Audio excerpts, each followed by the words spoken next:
Hi, I'm Mr. Kangas, and today we're going to take a look at Chapter 12, Section 10.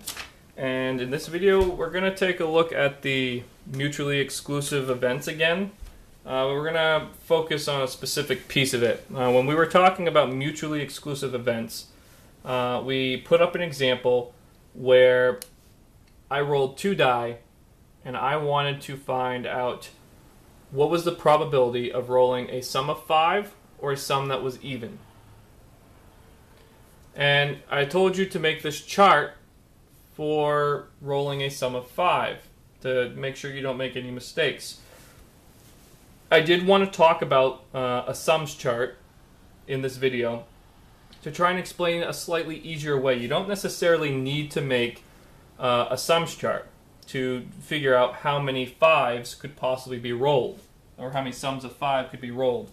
With a little common sense and a little problem solving, you can figure it out pretty quickly.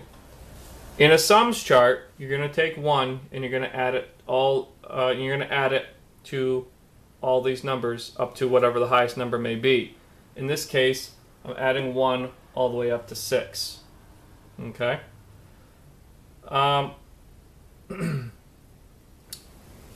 So what that means is, because I'm going from 1 up to 6 on both top and bottom, no number should ever appear on this chart more than 6 times. So you know the number is 6 or less right off the bat.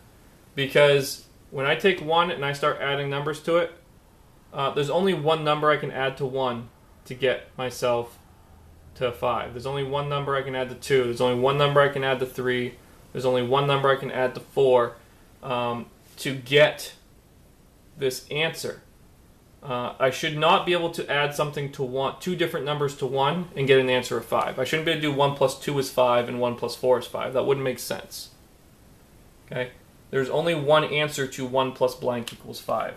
If you have 1 plus blank equals 5, there is only one answer. There should not be multiple answers there. So with that knowledge in mind, you should be able to look at the chart outline and just simply go right down the list. Can I add something to 1 and get 5? Yes, yes, yes, yes, no, no. So there are 4 possible ways to get 5. Hopefully that makes sense to you. You don't actually need to do this big list with all 36 numbers. You can just you can either do the bar, or some of us, depending on what the numbers are, we may be able to work it out in our head. I prefer you to show your work on paper, so at the very least, I would like to see your chart. You don't have to have the middle here,